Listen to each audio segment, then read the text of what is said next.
Hi, I'm Akshay. And I'm Rohan now. Welcome to The Long Take. This week we're discussing Stree 2, which is now on streaming, which is also somehow the highest grossing Hindi movie of this year and one of the top 10 Indian movies of all time. Yeah, what is happening here, Rohan? Baffling. I watched it all happen and I was wondering how could a movie make this much money and have like zero cultural impact? Like nobody around me was talking. Well, I mean, it's like nobody. Avatar 2. No, but at least people talk about that movie. I don't It's know. out. Yeah, maybe for like a week. I don't remember any long-lasting conversations about Avatar 2. Possible. But this one though, I didn't even know anybody who'd seen it. At least with Avatar, you knew that your parents were going to watch it. Like it was that kind of movie. Yeah.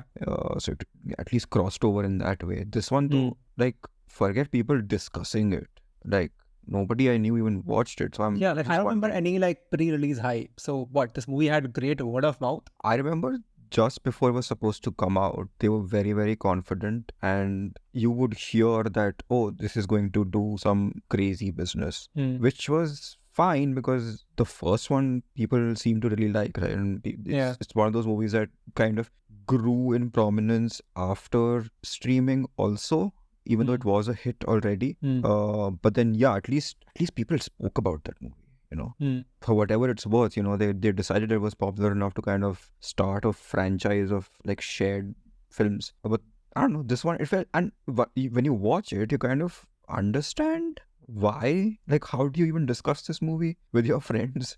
Like, what is even the takeaway from? Like, it's like sometimes it's trying to do like 4 different like tones in the same scene, and you can tell it's doing that because the soundtrack will literally switch to tell you. It's also like not gonna like be coy about this. Like we are now had a background tune about like like slapstick comedy. Now we will like make it like streak or whatever, like original theme track of like, oh yeah, now this action, and then it's like, bhai, literally some same shot mein ho scene man, you just change the angle, you just focus on one character and you swip, and you're like, what is going on? No, but this is the classic like Bollywood thing, right? Where like genre mashups aren't ever that. It's like they do drama and then they stop the drama and then they do the comedy and then they stop the comedy and then they do the horror, as opposed to like combining the genres and then being like, here's something new that you probably never experienced before. It's not a horror comedy in the strictest sense. It's horror and comedy. Yeah, it's like, horror, comedy. It's like a genre tags. It's like we can only do one at a time. So abhi horror hai, then next shot mein comedy, and then next shot mein again horror hai. Yeah. And honestly, I don't remember, like you watched the first one recently, but I watched it when it came on streaming, which was at least 5 years ago at this point, right? Don't remember much of it. Don't remember liking it. Which is one like I think was my issue, was that, I had obviously experienced the movie only from like people talking about it on whatever has been said in the public domain. So when I went to watch it, I was like expecting something, like halfway decent, if not like more than that. Big mistake. How did that turn out? And then to be confronted with a movie which like was probably like, gender flipping some norms for like 5 minutes of it. And that other like 115 minutes was just like Rajkumar Rao's Vicky like pining after this woman, and it's like the worst like chemistry or relationship like or childish thing possible. And I'm just like, bhai, what is this movie? What was it known for? And it's the same with this one, right? Because the weird, oddly creepy romance happens like for the first hour or so, and we'll obviously get to the fact that he's pining after a ghost, but the core feminism of it happens like quite late in the game, I feel, right? When he goes to meet that group of women who I'm not sure if they were supposed to be sex workers or not. The one, because it's implied that he's and it's implied, right? Because the father is like, ye to ja raha hai maze karne, whatever, and then he goes to this outcast community of sorts, living in some sort of khandar, and then they're like, you have to do something because you're the chosen one. I'm like, ek second, ye kab se chosen one hoga? and then towards the end, obviously he becomes like King Arthur or something. Which is everything. Wild. In the end, like when they do like full like confrontation, when they all stand in like one queue as like the hero shot of a superhero movie, I started feeling like before they enter and they start confronting that guy inside his lair or whatever, like which has had like full, they even use that dialogue there. It's full like coded Stranger Things everywhere, like his lair is like called the Upside Down at one point. These people are clearly like, one of them, like I think Jana is clearly like I forgot the dude who's like gets cursed in Stranger Things. He's clearly that. Stree is clearly 11, you know, like it's full, like you can tell everything has been like copied like on like a vibe level. You're like, this is what we're trying to aim, except our characters are like, I don't know, in their 30s. That makes sense, because I was wondering, right?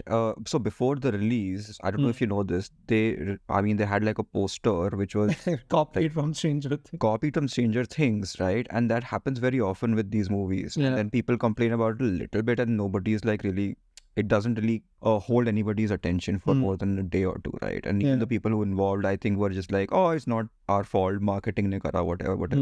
I haven't seen Stranger Things, so I have no idea. But now that you say it, it makes all the sense in the world. Like, are you saying the finale is... Because I remember seeing the clips from that season 5 thing, right? With the song and everybody running and all that. 5 to be buns. 4. Yeah, with the famous song, right? Yeah. And so, have they really just this copied Stranger Things? Yeah, basically, like, you know, like it's like they've patched it on. They're like, we wanted like one character for everyone, and it's like every other scene it feels like that only. Because even if anything, which is funny thing is that in Stranger Things, at least the relationship is also childish because they're actually children. And you know, like the main guy, I'm forgetting the actor's name. I guess it's been too long.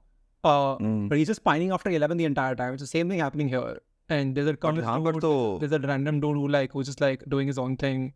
And then obviously they have like a full, like, you know, a villain who's always like basically living inside the underworld or whatever. Sure. But here though, it's like grown ass incel dude pining after a ghost. Which just makes it weird, right? Like, why can't you, if you actually want to copy it, just find child actors and then make it about like teenagers at least? No, but this is like a retroactively kind of shoehorned in thing, right? Because the first, not only is the franchise itself retroactively like a shared universe, because Rajkumar Rao also starred in Rookie as a different character.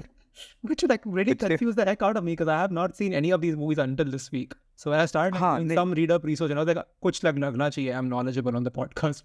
So I started reading, I'm like, wait, he's also in that one? How is that movie part of the scene was then? Which is so baffling, because only Bhedia, I think, was the one that was from ground up designed to be a part of this series. Right. The others were just tacked on. Like post-production, where they were like, how do we get more money out of these movies? Let's just announce they're part of the same universe. Yeah, because Ruhi though is, like I said, like he's playing a different character altogether, which is really confusing. But in Munja also, there's no like overt connection to, like I saw like almost all of that movie and I couldn't like spot any overt kind of cameo or reference or anything like that.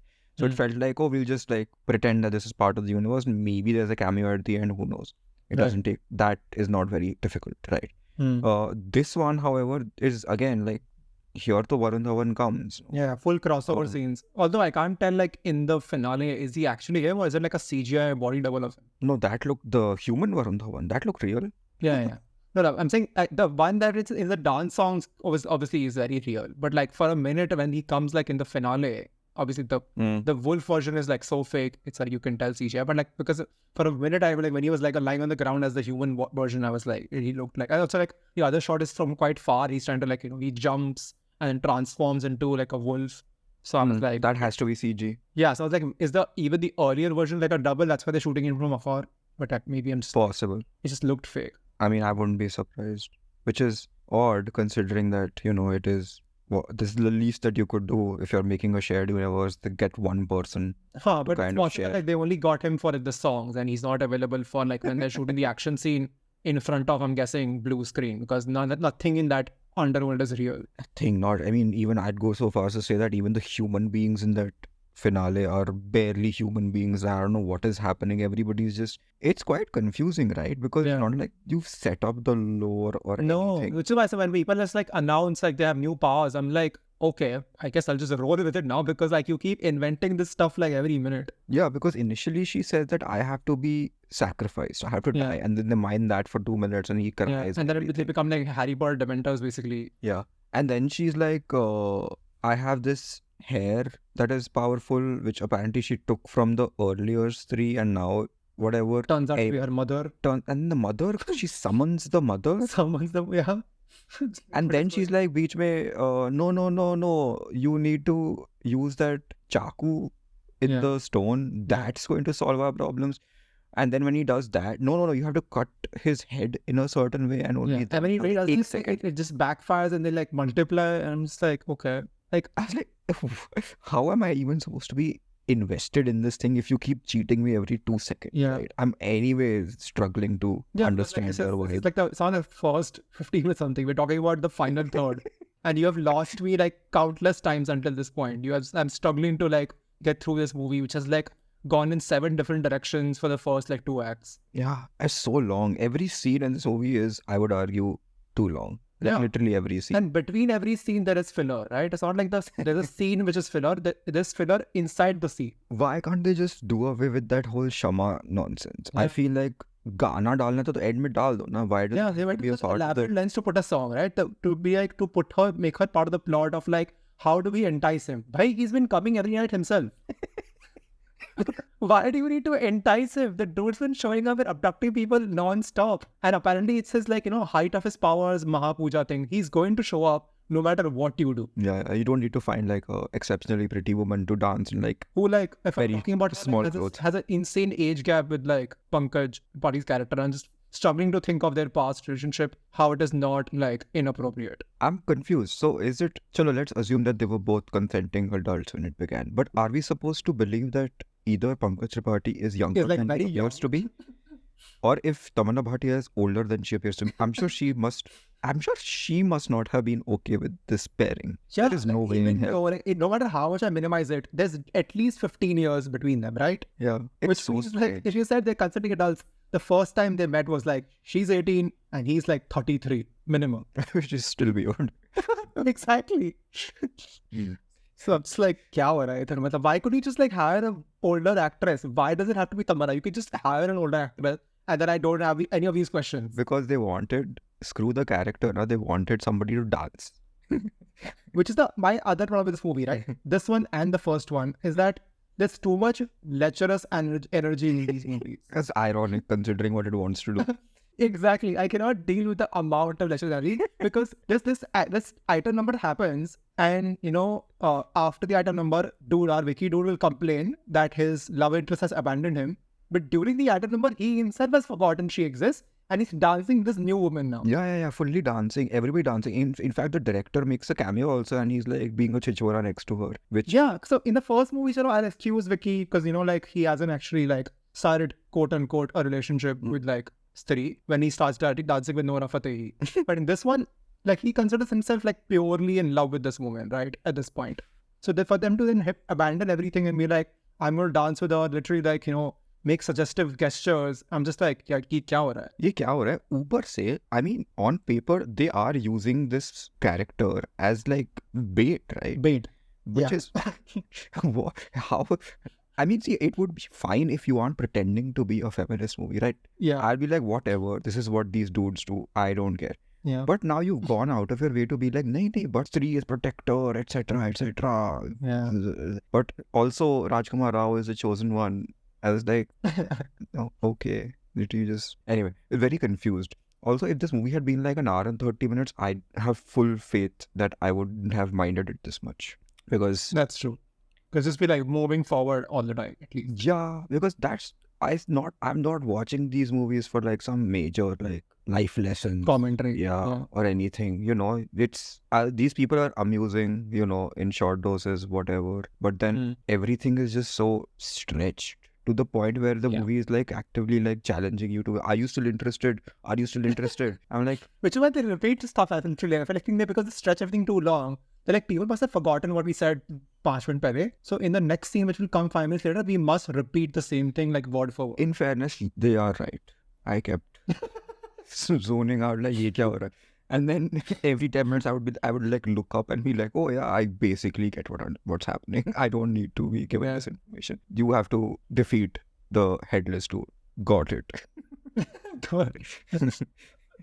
Nothing else really matters. It's only at the end where I was like totally taken by surprise, because firstly though I wasn't expecting like full CGI stuff, right? Because it's been a while since like Brahmastra and all, and Bollywood doesn't normally do this, at least thankfully, compared to Hollywood. Thankfully. I mean, for let's praise thank the gods ke paise kam hai yahan. Yeah. Because imagine Bollywood like Hollywood basically. Every third movie ends in some blue versus orange computer fest. They can barely afford it and they're still doing it. It takes like courage, to be honest. Like films like Fighter and stuff, and you can't afford a single like believable. You can't jet, afford to like partner with the Indian Air Force to lend you one jet. But like full film is like dogfights. Incredible. Courage, delusion. But this one though is crazy. At one point, like this Sarkata dude is fighting with the Bhedia dude, and then there are 3 like heads floating in the air, and the entire backdrop is like CGI. I'm like, oh my god, what is happening? Yeah, nothing is real in this scene. I would have preferred if this movie was more annoying, to be honest, because even then I'd be like, acha, to get 2.5 hours of spent, at least I'm feeling something. Like Kalki. Yeah, like actively, like I'm Salar. Yeah, yelling at the screen, getting angry, you know. Like, how dare you? How dare you? I'm prepared to kind of defend even somebody who's even 5% better. I'll like stand by them and be like, "Ye, main tumhare team mein hu," because Kalki was so bad. This one, I'm just like, it feels like a waste of time.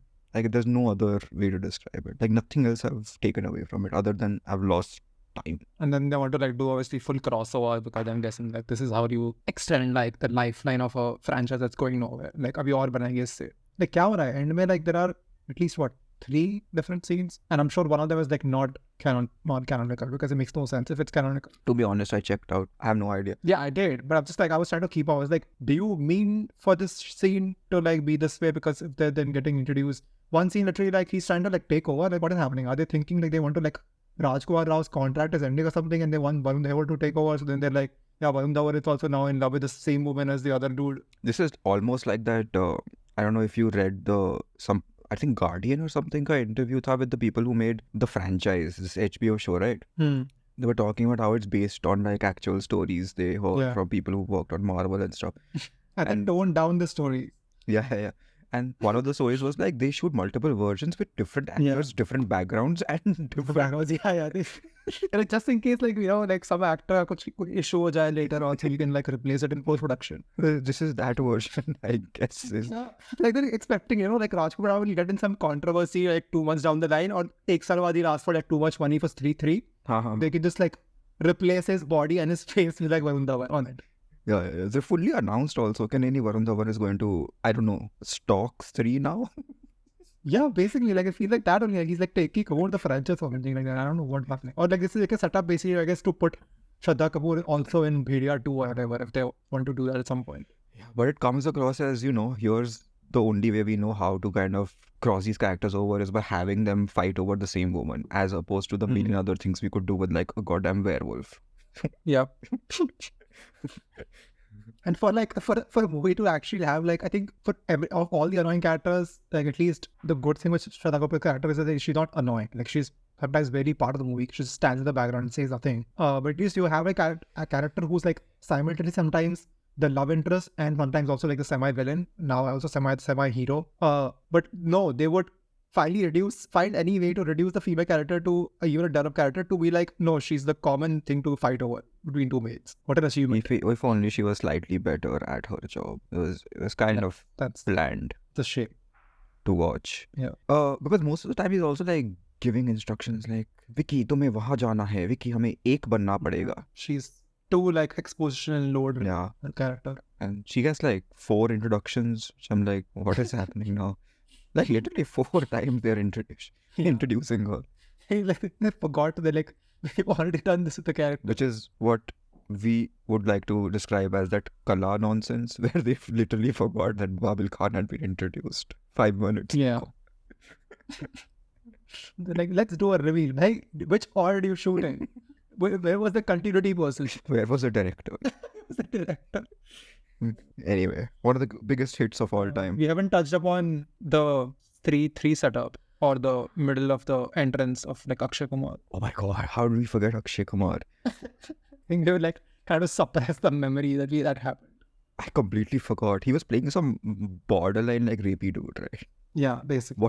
What was happening? And then somehow like merged with like Shah Jahan or something? I honestly, I watched it and it's not been that long, but I have no idea what happened in the 10-minute stretch. He went to basically like, I think I don't know if he's the author or if he's like somehow connected to the book that's been like at the basis of this movie for like the 2 movies. Oh.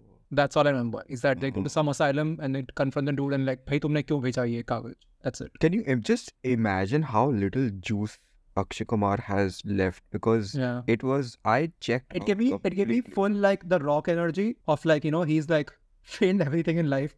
कुछ नहीं हो रहा है Hollywood में. So then he starts going back to Fast and Furious. I can't even imagine, because he's like, I'm taking over every franchise now. He's like, मेरा कुछ नहीं हो रहा है, मेरी movies नहीं चल रही है, so I will take over. What franchise is working? Oh, Stree is working. मुझे उसमें आना है. His function in this movie was to grab your attention, right? Oh, Akshay Kumar is here. Someone you like doing comedy and stuff. But he's like, use a big name to like, like spark it up, right? That's what like Hollywood also does. Like, do like a cameo with like, you do someone for like 5 minutes, like someone will show up. And then he comes again. I don't know what happens in the end. Like he opens some matka in the end and he becomes, I'm guessing he's becoming the next villain or something. But not that I care. When did this happen? I think like right after the credits or whatever, the first drop. Oh, I wasn't watching. Yeah, but or the, just skip whatever. But at that point, they like had a full set. I checked up and they started dancing together. And I was like, okay, got it. Bye-bye. Apparently, there's more movie after that. There is multiple more scenes. Oh, God. Yeah, but whatever. Not again. Right. Time to wrap up. Yeah. Okay. That's all for this episode of The Long Take and this universe, hopefully. You can follow us on Facebook, YouTube, Instagram, and Threads at thelongtakepod. You can write to us at thelongtakepod@gmail.com. Please leave us a rating and a review. Very good episode. And we will see you next week. Thanks for listening.